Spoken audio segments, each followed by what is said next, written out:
The Cincinnati Bengals are desperate for momentum heading into their bye week. Can they find any answers on defense against the Bears? Let's break it down.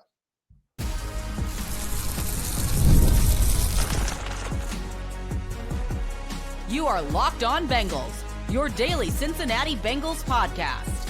Part of the Locked On Podcast Network, your team every day.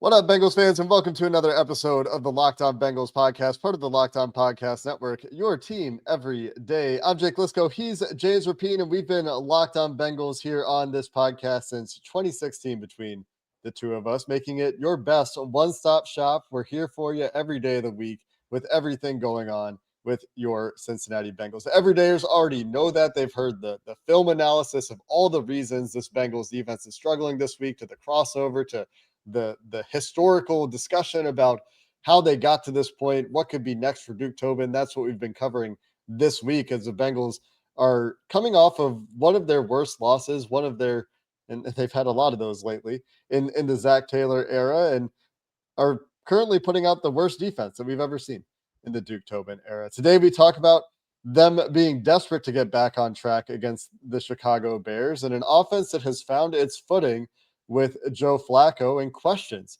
around Joe Flacco's ability to play quarterback against the Bears. This episode brought to you by Mazda, who sweats every detail, because when you make every move count, pulling off the unexpected is only the beginning. Stay tuned for highlights in this week's Moving the Game Forward. Mazda, move and be moved. And speaking of pulling off the unexpected, James, the Bengals defense sure would benefit from pulling off the unexpected and showing us something, especially in a week that Joe Flacco, dealing with that AC joint sprain, aka a separated shoulder to some degree or another, and whether or not he'll be able to play through it, at what level he'll be able to play with that shoulder injury remains to be seen, but injects an abundance of questions at quarterback in an offense that's been pretty dang good with Joe Flacco running the show. It's funny you use the word inject, because that's what they're going to do. They're going to shoot that thing up and he's going to be out there. I expect Joe Flacco to play. No one has told me that is going to happen, but when you're around the team, you get a vibes element to it. And so as we record this, it's before practice Thursday. I know the plan is for him to take part in practice at some degree on Thursday. And based on everything that I've heard, it's very much we are going to do everything we can to give Joe a chance to play through this and play, because the Bengals know. They know what this is, Jake. Like, they feel it. They know how big of a heartbreaking, rip your heart out, fatality, Mortal Kombat loss that was against the Jets. And so if you lose Sunday, well, then it puts a lot of things in order, put it that way. And so you got to find a way to win, which part of that is giving Joe every opportunity to play. So I think that's the plan. And what that involved probably when he returned to the game on Sunday. And this is seeing, I know Dr. David Chow put something out on this. There's been a bunch of reporting on this behind the scenes, but they shoot it up. They give you some medicine that's going to make that shoulder feel better so you can get through it. And I think that's Joe's intention. So assuming he looks okay and can make the throws he needs to make on Thursday, and then gets to Friday without the pain, unbearable pain or anything like that, I think that will be the plan for Sunday. And that needs to be the plan, because I don't think anyone would sign up for Jake Browning against the Bears defense. And we covered this with Lauren yesterday of Locked On Bears, just how turnover centric they force a ton of turnovers, and that's the thing that they've done consistently. And so it's weird to say this because Joe Flacco is kind of known for his turnovers, but you want him out there because he's taking care of the football, and you need this game. So I think Joe has a shot to play, a good shot to play. We'll see. That could certainly change over the next few days, but as of now, I expect him to play. Yeah, Flacco playing turnover-free ball for the Bengals, despite a couple of balls that could have been intercepted last week on some tight window contested kind of plays for Jamar Chase, for Andre Yosevach. So while Joe Flacco isn't perfect, obviously, he's certainly running the show significantly better than what we saw with Jake Browning, where he couldn't keep the ball away from the opposing defense. In fact, I looked at this right before we started recording, James, because a big part of the offense's success when Joe Flacco has been at quarterback has been the flourishing run game. But when Flacco has been at quarterback, overall, the Bengals offense has in success rate in the entire NFL in the last 3 weeks. And obviously, 3 weeks is a pretty small sample size, but in the entire NFL, second behind Kansas City in offensive success rate at 53.1%, Kansas City at 53.4%. They've been second in rushing EPA per play at 0.252 EPA per play, which maybe doesn't mean anything to you. Point is, they've been a very productive run game in that time behind just the Indianapolis Colts. They've been first in rushing success rate ahead of Indianapolis. They've been ninth in passing success rate, 10th in passing EPA per play. Before Joe Flacco, the rushing numbers were kind of middle of the pack, but the passing numbers were 31st, 32nd if you look at only the Jake Browning game. So the stability, the veteran presence to get them into the right looks, the ability to just execute, and the flourishing run game. A big part of why Joe Flacco has had success running this offense, and maybe the quality of the opponents, right? Where they found something late against Green Bay, but Pittsburgh's defense, not what we thought it was going to be this year. They've actually been a pretty bad defense this year. New York had actually been a good run defense, but we'll come back to the run game, I think, because it will be a big question for me this week. The reason I bring that up is just to illustrate the run game has been a big part of why they've been working with Joe Flacco. And Flacco has played some outstanding ball at times as well. The Pittsburgh game, a great example of this. I think the second half against Green Bay, he was really good. Against the Jets, I started to notice a few cracks in the foundation, right? There's a little bit of like, okay, not on the same page as frequently here. Locking in on Jamar Chase a little bit here. The late throw over the middle to Andre Yosevach that leads to a contested catch that Andre can't come down with. That could have been intercepted. The ball to Jamar Chase down the sideline. There's little things starting to show up a little bit as teams are getting some tape, I think, on what Flacco's doing.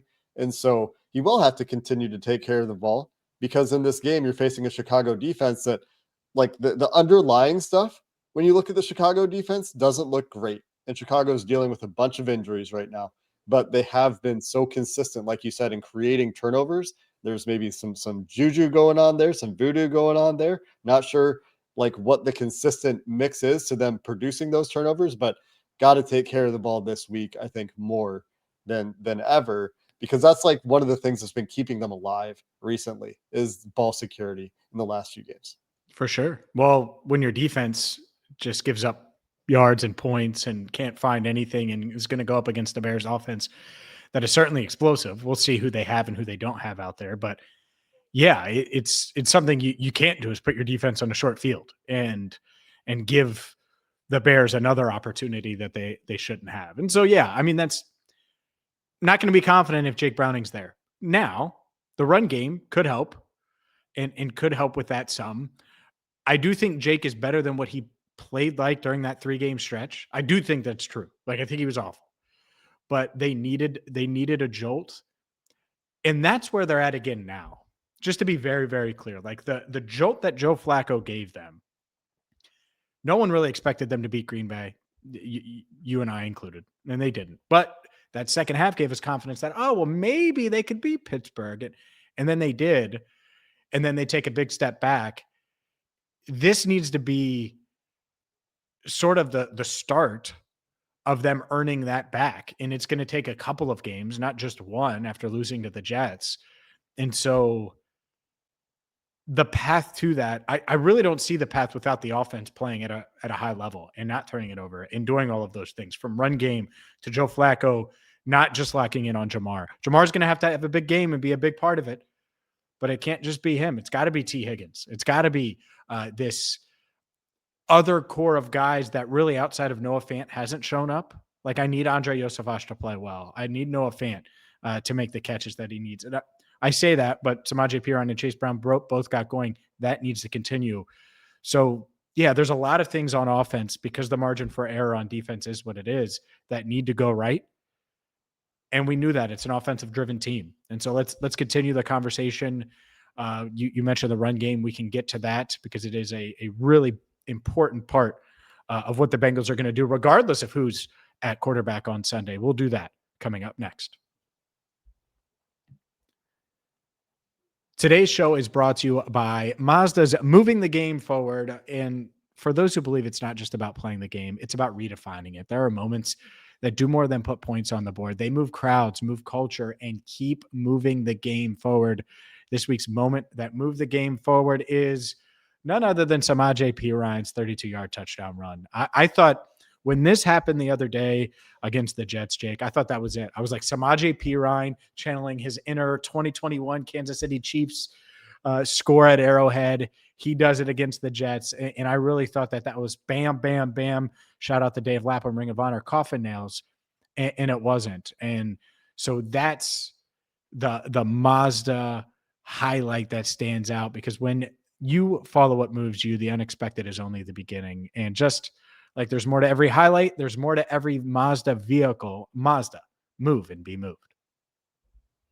We're also brought to you today by FanDuel, and the NBA is back. Maybe you're looking for a break from the Cincinnati Bengals. There's no better place to get in on the NBA action than with FanDuel, the official sports betting partner of the NBA. Even if you miss the start of the game, you want to ride the hot hand, FanDuel has live bets on everything from who will score next to fourth quarter comebacks. You can even combine those live bets into a same game parlay for a shot at a bigger payout. It'll keep every game exciting, especially when your team is making that late push. I'm looking at the NBA standings right now, and I've just learned that the Chicago Bulls, who I grew up rooting for, are 4-0.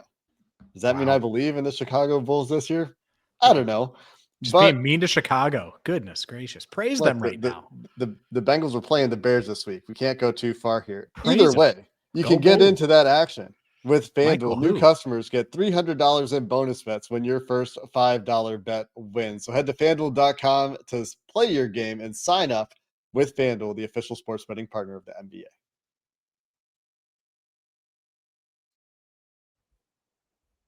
All right, let's talk about this run game, Jake. And, turns out Chase Brown's still good. I don't think we doubted it, but Chase Brown has certainly performed well. The offensive line has done better, and I think it's been a whole group effort here. When you look at the explosive runs that they've had, I mentioned Samaje Perine's run during the Mazda read.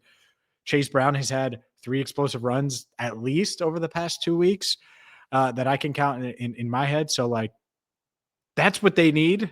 That's what we've talked about. We love explosive runs. I know the Bengals do too, and that's something that has given their offense a big boost. Yeah, the last 3 weeks with Joe Flacco at quarterback, really the last 2 weeks especially, this run game has really been moving. We've talked about tackling a lot. We're going to talk about it again today for the Cincinnati Bengals defense. And it hasn't looked good for the Cincinnati Bengals on defense, right? And somehow, despite that, in the last 2 weeks, the Jets missed 10 more tackles, according to Pro Football Focus and the Cincinnati Bengals last week. That's 17-7. Now, some of that is the Bengals not taking angles to put them in a position to even attempt to tackle, and that happening too many times. But a lot of these broken tackles, yeah, some of it is Jamar Chase, but a lot of it is a running back. Same was true against Pittsburgh, where Pittsburgh 2 weeks ago on Thursday Night Football missed more tackles than the Bengals in that game, in a game that we were immediately like, man, they can't tackle. Tackling is a huge issue for this defense. The Bengals running backs largely are doing this to the opposition as well. Yeah, the run blocking has been better. For sure, it's been better in the last 3 games. And in fact, has been on a relatively steady trajectory in the last 5 weeks or so. It's slowly taking steps toward getting better. They just had their best game blocking, I would say, against the New York Jets, but it's not perfect. So when you credit Chase Brown, you credit Samaje Perine doing what he's doing at 30, doing what he's doing as a veteran in this league at a position that chews him up and spits him out, and you don't see longevity in the careers of running backs. What both of those guys are doing at the running back position, making guys miss, making the most out of nothing, making the most out of something when they do get that good blocking, and pulling off those explosive runs when they're available. And you credit the offensive line at times for getting to the second level to help spring some of those plays. But those guys are playing a really high level of football in the last couple of weeks. And you can write off the Pittsburgh game if you want, because Pittsburgh's defense has underachieved so much this year, and that includes in the run game, despite all those dudes that we talked about on the Pittsburgh defensive line. The Jets had been a really good run defense coming into this Bengals game in week 8. And the Bengals didn't care. They rode that run game. The run game is why they were going in the second half when Joe Flacco only completed a handful of passes. And a lot of those were very short, quick completions, not pushing the ball downfield. They were still able to score a couple touchdowns in the second half, largely because of that run game, which, by the way, included Joe Flacco at one point to convert a 3rd and long. So I'm looking at that run game this week, especially with Joe Flacco's shoulder, James. Mhm. And can they keep that up again? Chicago has a solid, not great defense in my eyes. Like I said, the underlying stuff for Chicago outside of the turnovers suggests that the offense should be able to keep it going this week, in my mind. And I think a big reason for that is that suddenly you're confident in this run game. I don't know if it's going to keep being the best or second best run game in the league like we've seen the last couple of weeks, but they've shown that they can be something that is a weapon for this offense, especially if teams are trying to dedicate resources to taking away Jamar Chase and T. Higgins. Do you think you're faster than Joe Flacco? Honestly, man, I have so much respect at this point for 40-year-old Joe Flacco doing what he's doing every week, playing through an AC joint issue, playing through all the hits he's taken. I probably don't. He's tall, man. That guy He's probably tough. can leverage those legs and get going. I think I saw he hit 16 miles per hour Did on that he? scramble. I All think that's right. what I saw. All Um, right. I think him being a professional athlete, like it just kind of shows the separation between Well, the they're average different. person. Sure. Like Yeah. professional athletes, even Joe Flacco, who is not the peak of NFL athleticism, like they're built different. Even Joe Flacco. No doubt. Like most people listening and watching, and I'm not trying to be, would have never hit 60 miles an hour. You know, like maybe when they were in high school, if they were in good shape, and that's the point. I mean, I don't know what I would be at. I want to get time now, but the point is get clocked. Your point about the run game is good. It's just you mentioned Joe Flacco running, and then I thought about the 12-yard run, 13-yard run on 3rd and 12, and I was like, that's another moment that could have been the Mazda moment because that should have been the Mazda moment because it led to the Samaj P. Ryan. That game is going to freaking haunt. If this season goes bad, Jake, that game is going to be worse to me than it, like memorable wise Yeah. than the Patriots game, and they had If no it business losing to the continues, Patriots. if it Oh, continues to go bad, it's already started yes. to go bad. Yeah, you know what I mean. Yeah. Yeah. If it continues to go down the path that it does. Anyways, that's me going off the cuff here. Look, I think Chase Brown is running harder now. And I think part of why he's running harder is when you get him going and he has a step or two to get some momentum and he gets into a little bit of a rhythm, it doesn't take a lot of touches for him to be productive. And I think that's been the beauty of the past couple of weeks. It's not like Chase Brown has 25 carries and 25 carries. He's been effective right around that 10 carry mark, which is great because then you also do have the bowling ball and Samaj P. Ryan, and they complement each other really well. And they have confidence in both of those guys in pass protection, and they have confidence in both of those guys at basically doing everything from catching out of the backfield. Obviously, they're different players stylistically, but from catching out of the backfield to pass protecting. And when they weren't able to run the ball, and the offensive line deserves a lot of credit for this, when they weren't able to run the ball, that's a whole piece of the offense that, especially without Joe Burrow, that is just completely missing. And dynamic athletes that need to touch the ball, need to have the ball in space. And shout out to Samaj P. Ryan, because the first couple of days of training camp, I was like, I don't know. And it's just the veteran getting those legs going again because he's still got it. I mean, he still looks like he did a few years ago. I don't think it's really different. And so for him to be that, and obviously Chase Brown to remind everyone what he did last year wasn't a fluke. It's been huge, and it's going to need to continue. Even if Joe Flacco's completely healthy and you wave a magic wand and he plays and then he comes back from the bye and he plays really well, they need this run game to continue to do that, just to take pressure off of a 40-year-old quarterback that is going to throw it a lot, is going to have to carry this team to a degree, take a little bit of pressure because he's not that other Joe. He's Joe Flacco, which is great at times. But there's levels to this thing. So the run game, outside of not turning the ball over, it might be like number one key, if you want to say a key, on Sunday, because it would also keep the Bengals defense off the field, which goes a long way towards winning. Yeah.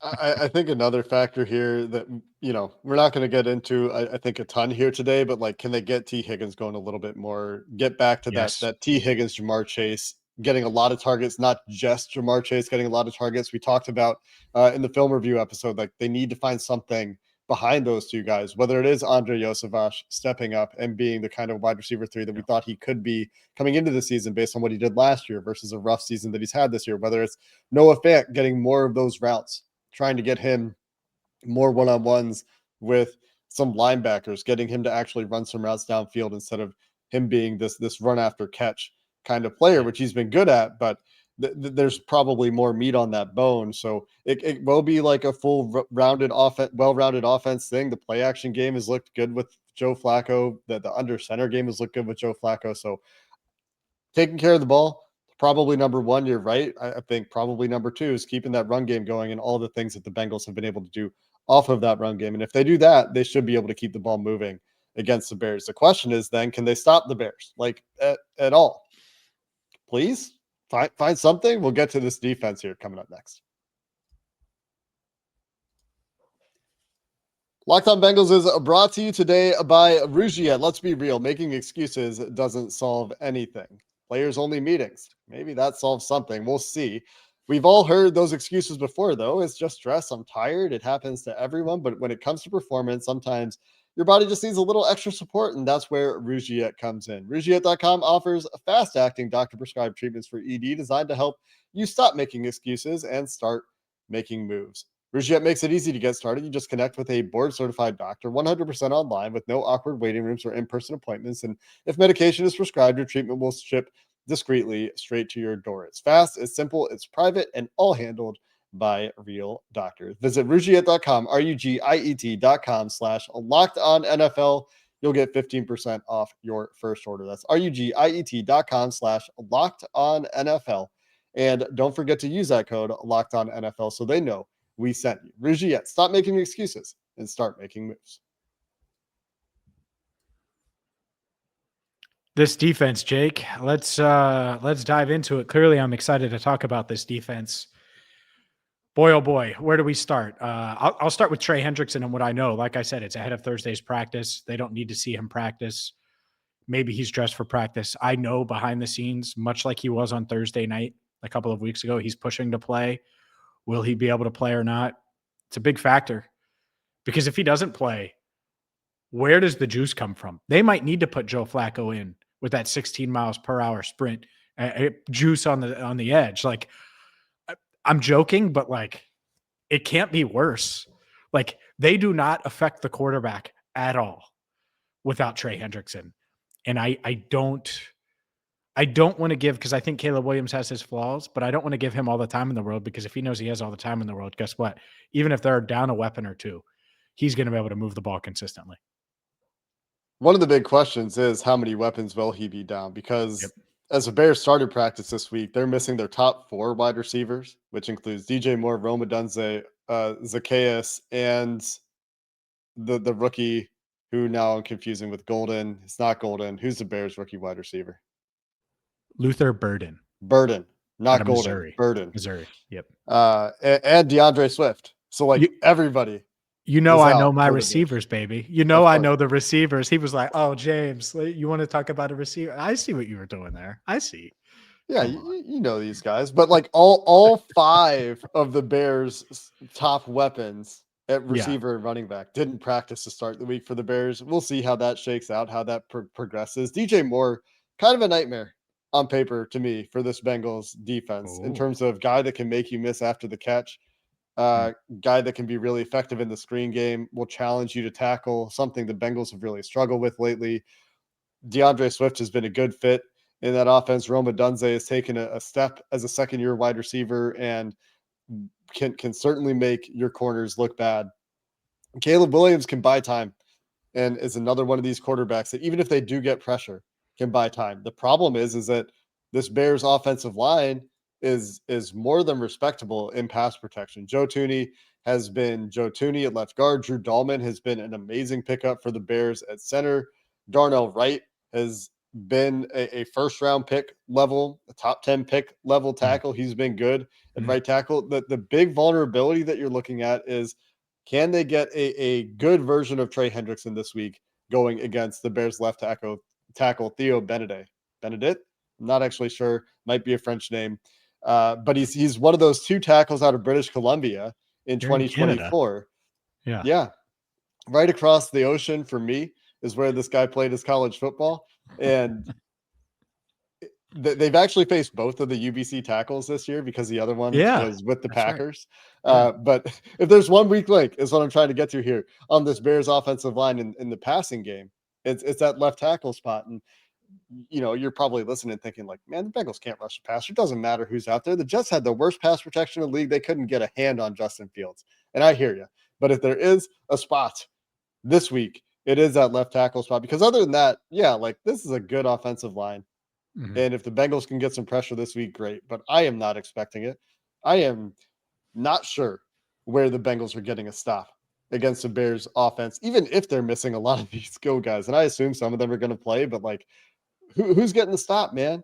I Yeah. just, at this point, until we see where it's coming from, it's really hard to figure out where you should expect it to come from. Yeah, it's a Dunze, by the way. I'm just gonna really hit you on the names. Roma Dunze. He was a 10th pick or whatever. Like, get that name right. Come on. I mean, at least I pronounced the E. Come on, Jake. Come on, Jake. Get that one. No, I think we said all of that and we talked about the pass rush and we covered all of that. And I agree it's a huge concern. And I do think the Bengals defense is going to play better this week because it's really hard to be worse. Like, I think they're going to be a little bit better, right? I mean, is it hard to be worse? So that was the worst offense in the NFL, Yeah, that's true. That's true. And so, point noted, I will say this. My biggest concern might not be the pass rush. And that's where it really stinks. It might be the fact that Josh Jacobs 3 weeks ago ran for 5+ a carry when he entered, averaging just over 3 yards a carry. And then the following week, Jalen Warren averaged, what was it, 7.7, 7.9, something like that yards per carry. And then last week, oh my goodness, not Breece Hall, the only guy, Breece Hall, y'all, the only freaking guy on the Jets that you're like, oh man, don't let him beat you. And Breece Hall, guess what? Breece Hall. He 3 touchdowns in the fourth quarter when you include the pass. Or yeah. Was that a pass? Was it a touchdown a pass or was it a 2-point conversion? It was a touchdown pass. It was the touchdown, yeah, to Mason Taylor. There was too many points to remember in that fourth quarter for Breece Hall. You cannot let DeAndre Swift and whoever else. And speaking of names, I think it's that running back out of Texas that you liked a lot, right? Isn't he? Kyle Isn't he the backup Monaghan, I think. Oh no, so not that guy, but okay. There's a guy in Blue. No. A couple years ago, pass protector in round 3. Roschon Johnson. Roschon Johnson, yeah, Jordan Battle draft, because that was the area where we were talking about him. Anyways, not that they should have, but as a pass protector, it made sense. The point is, I don't want to be hearing about the Bears running game. And fine, you're not physically gifted enough to get juice on Caleb Williams. Well, stop letting these dudes run through you and actually tackle and actually be where you need to be. And I'll say it again, actually tackle. That's what I need to see. Like, how do they get better? That's the first one. Make Caleb Williams throw it is a big one. And yet I say that and I think about it. I'm like, well, Justin Fields started 6 for 6 last week. So like it's tough sledding, but they have to stop the run or at least slow it down. At least Caleb Williams might give you a chance. I mean, I thought Justin Fields would give you a chance at a takeaway too. But if you can get Justin Fields to like stare something down and undercut it, like maybe DJ Turner, because that's where they've been able to find anything is like, can they get a couple of swingy takeaways? And we're talking about a Bears team that leads the league in turnover differential, as Zach Taylor pointed out. I just looked. DeAndre Swift has 1 passing attempt in his career. It was back in 2021 with Detroit. He did not complete that pass. So maybe the running back pass is a little bit less scary this week. We can hope. The other stat that stood out to me, James, as I was preparing for this game, I was looking through the old True Media database, looking for some of the stats that stand out. The third down passing defense. You would expect the Bengals to be pretty bad in these categories, right? The Bengals are giving up 108.8 passer rating on third downs. They're giving up 9.3 yards per attempt. Both of those are worse than the Bengals on base downs. Third down should be a good passing defense down because they're passing, right? You can pin your ears back. You can do weird things. You can confuse a quarterback. Bengals have been terrible on third downs and pass D. The Bears have been really good passing the ball on third down. So third downs feel like, just statistically based on what they've done this year, big advantage Bears on when the Bengals are on defense. Meanwhile, when the Bears are on defense on third down and passing situations, the Bears are giving up a passer rating of 52.5 on third downs in the passing game. Opponents are completing just 52% of their passes against the Bears on third downs for just 4.5 yards per attempt. That is a chasm of difference between the Bears' third down passing defense and the Bengals' third down passing defense. And third downs were obviously a big factor in that second half against the Jets last week, where the Bengals just could not get off the field despite having some opportunities. And that's against Justin Fields.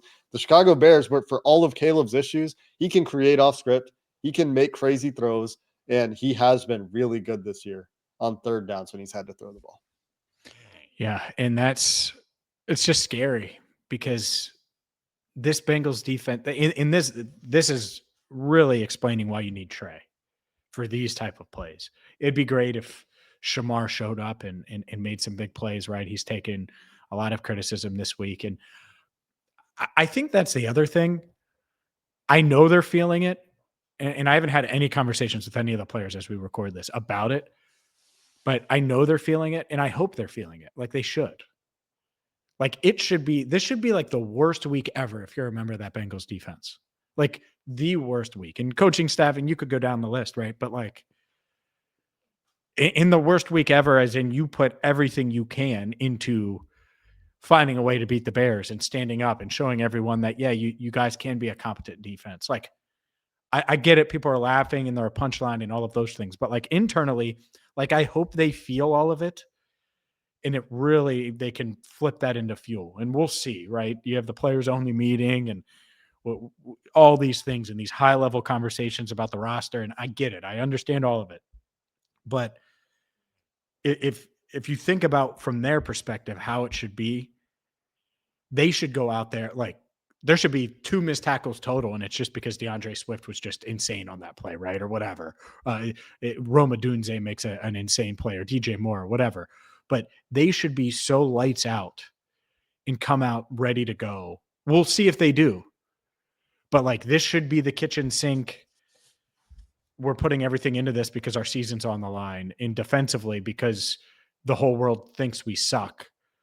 Like that needs to be the mindset, is let's show everyone how wrong they are about us. And we'll see if that happens. But we're getting ready to wrap up. And I think that's really the only approach that's acceptable for my money for how this team, but certainly this defense should be approaching Sunday.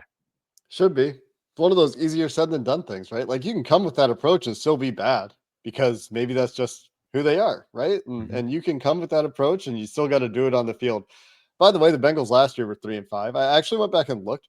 The Bengals have won in week 9 every year since 2021. They didn't win it in 2021. So the last 3 years, 22, 23, 24, they have won in week 9. And last year, the reason I looked and then started going back further is because they were 3-5 going into week 9 last year. Of course, after winning in week 9 last year, they then rattled off another 3-game losing streak and got to 4-8 before winning their last 5 games and getting to 9-8 last year. Big game this week going into the bye for a couple of reasons. From a Fields perspective, you're wrapping up a homestand, you're going into the bye. If they go to 3-6 and you're feeling that for the entire bye week, that's a real bad place to be for a number of reasons, right? And maybe that's who this team is this year. We will find out on Sunday. We'll be with you after the game with those takeaways as a Bengals just looking for something against the Chicago Bears to try to stabilize this season. Until then, thanks for listening to this episode of the Locked On Bengals podcast. Hoo day, and have a good one.